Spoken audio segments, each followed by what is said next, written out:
I'm Ati Shubhan. I'm from Bangalore. I've scored 99.6% in my class 10th board exams. And in my 11th standard, I've chosen the science stream and I've opted for physics, chemistry, maths, and computer science. I'm also preparing for the JEE 2023 and I would love to crack the JEE mains in advanced. Hello to everyone. I'm Prachi Bhadoria and I'm from Jaipur, born and raised. I scored 499 on 500 in my 10th grade board exams and missed the perfect score by 1 mark in Sanskrit. I'm currently studying physics, chemistry, maths along with economics and computer sciences as my subjects for 11th grade, and I will be appearing for JEE Mains and Advanced in 2023. Hello everyone, my name is Hardik Agarwal and I am from Bulandshahr, a city which is not well renowned. It is in Uttar Pradesh. And I scored 499 on 500 in my board exams and I got 1 mark less in SST. And for class 11th, I have opted for PCM, Physics, Chemistry and Maths with Computer Science. And I aspire to crack the JEE Mains and Advanced 2023. I would tell 5 points which are very important. First thing, as you have to study hard. You give your best every time, every day. Second thing is study smart. Whatever is in the syllabus and what are the important questions, the important concept that has to be covered first. And third thing is to pursue your passion or pursue your hobbies. It is because every time you study, it would be a monotonous day. And when you take small 10 to 15 minutes break, pursuing your passion, maybe singing or reading or cooking or gardening, it would just refresh your mind. And when you sit after that 15 minutes, you'll be much more focused than you were. And fourth thing I would tell is love your subjects. Once you love all your subjects at what you're reading, there won't be any distraction. I think you'll be always concentrated if you love what you do. There's no need to tell you that, keep your distractions away. Just love your subjects, which will help you flourish. The strategy that I followed for my board exams and every other exam that I gave last year was that I used to establish daily goals and daily targets. I had a notebook where I wrote down all the things that I was supposed to complete within the day, and I made sure I did not go to sleep before I completed all of that. However, that did not mean that I was working 10 hours a day or 12 hours a day. I used to study for a lot less than just that and still managed to complete my targets. But that was very essential for me, the fact that I had to complete my syllabus and meet the deadlines on time. And obviously, I believe in the power of planning. I used to remind myself of my goals. I used to remind myself of the things that had motivated me. And that's when I thought to myself that whenever I had a distraction, that this is not my purpose, this is not my aim. So I used to remind myself of my clear priorities, and that helped me in minimizing my distractions and focusing on what really mattered. My success mantra was HDR, hard work, determination, and resolution. The first two are very known. It's like everyone follows and says it, but resolution was, I took resolutions every day and small resolutions, not very large, and I made sure that I completed them. I would tell pre-boards are really important. The first thing is you should complete your syllabus on time. Like if you look at my example, I've completed my syllabus by early October, late September. So try to complete your syllabus on time, and pre-boards are actually different than the mock test which you give at your house. It's because you'll know how the teachers correct your papers, you'll know the environment, what's the stress level you're at.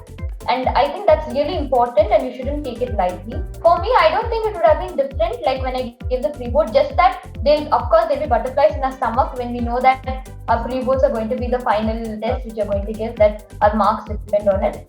Pre-boards play the role of mock tests and the thing that you're supposed to take most seriously before you go for your final examinations. The pre-board analysis that you do from the questions that you attempt and the papers that you give, I think they play a very fundamental role in deciding where you stand, what you need to work on, what are the areas that demand more effort, what are the areas that you're already good in. So I think the analysis part of pre-boards is extremely important, and I don't think there's something that should be taken lightly or thought of as something that we can get away with. Even if I had known that this is the final game, I don't think it would have made much of a difference. Probably make me a little more sensitized towards its importance. Apart from that mental factor, I don't think there would have been much difference in what I did or how I did it. We had already known that our future result depends upon these exams, and I think I would not have been able to perform that much better, because it always has a pressure upon you that you have to perform better because your result depends upon it. I would tell that Byju's played a really important role in my class 10, in acing my class 10th board exams. I think all the features of the Byju's are really helping us crack our exams. Subject wise, if I talk about mathematics, you basically have the last video to be a practice set of 1 or 1.5 hours, which will really talk about the previous year question papers, which will really help you complete the chapter as a whole after you watch all the videos. In physics and chemistry, you have some live experiments and you have some 3D visualizations which are shown of the molecules, the structure of the elements and compounds, and that really help you remember. And visualization will really help you in biology, especially in chapters like life processes, where I especially face the problem remembering the order where the blood flows in your body. And I think the 3D visualization of how the heart actually functions and the flow chart which was shown in class, I think it really helped me remember that concept. Byju's was an important factor in my preparation for board exams. And the reason of that is I've always been a visual person. I've always felt that I grasp things more and absorb things more when I can see them. This obviously was a big help for that, especially in biology, because that was one of my weaker subjects.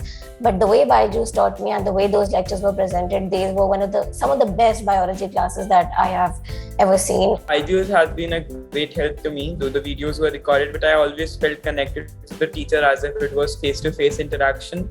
Also, the best thing which I liked about Byju's was a quiz challenge, in which we get a quiz and we compete with the students all over the world.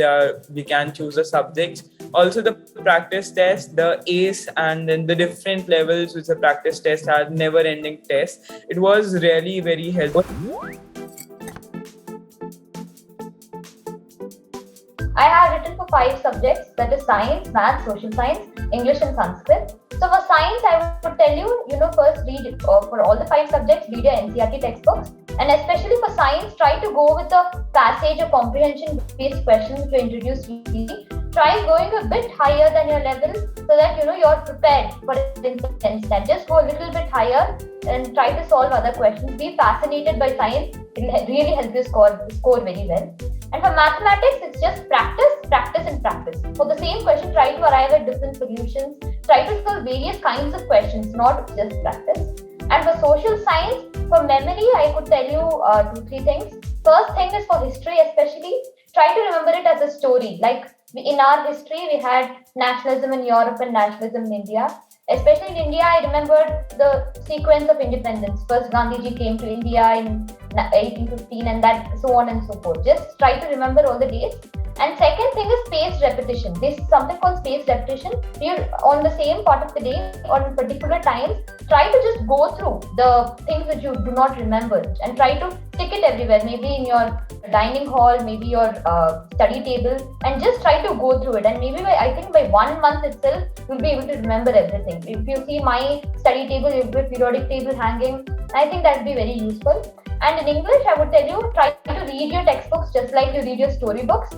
You'll be very thorough with the text. And for Sanskrit, I didn't have any other strategy. I just read my textbooks and I was fluent with some Sanskrit text. So it was not much of a problem for me. Don't focus on the results that I should get 98%, 99%. And if you get less marks, don't get disheartened. It's not the end. You have much more to go in your life. And I'm sure all of you will succeed in your life. The important thing is to make sure that you don't give up. It's to make sure that you always have a fight and determination left in you.